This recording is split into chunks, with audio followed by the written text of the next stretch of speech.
झाड़ियों से एक बड़ा भूखा भालू निकलकर उनके सामने आ गया।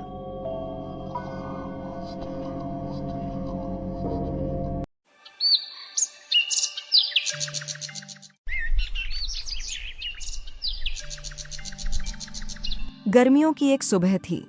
आसमान बिल्कुल साफ था और हल्की हल्की ठंडी हवा चल रही थी। अमित और रोहित, दो बहुत अच्छे दोस्त, एक दिन साथ मिलकर जंगल की सैर पर निकले। दोनों बचपन से साथ थे। स्कूल, खेल, त्योहार, सब कुछ साथ बिताया था।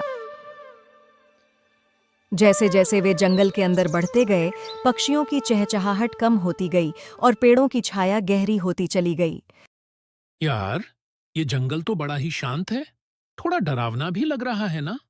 डर कैसा? जब तू मेरे साथ है तो कुछ नहीं हो सकता। दोनों हंसते हंसते आगे बढ़ रहे थे, तभी झाड़ियों में जोर की आवाज हुई।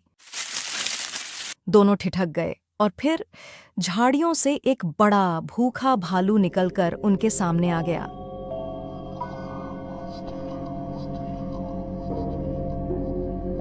भालू, रोहित भाग। अमित बिना कुछ सोचे समझे दौड़कर एक पेड़ पर चढ़ गया। लेकिन रोहित, वो वहीं खड़ा रह गया। उसे पेड़ पर चढ़ना नहीं आता था। क्या करूं? अगर भागा तो पकड़ा जाऊंगा। कुछ तो करना होगा।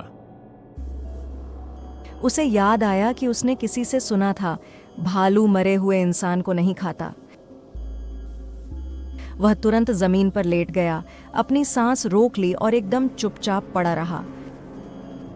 भालू उसके पास आया, उसके चेहरे को सूंघा, उसकी गर्दन के पास तक गया।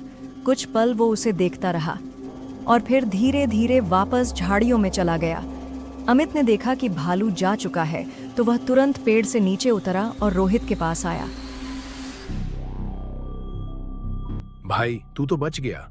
भालू तेरे इतने पास आया, कुछ कहा क्या उसने तेरे कान में?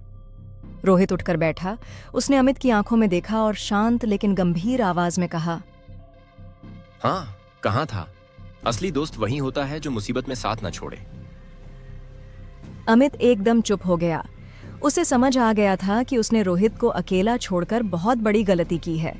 उसकी हंसी गायब हो गई और चेहरा शर्म से झुक गया।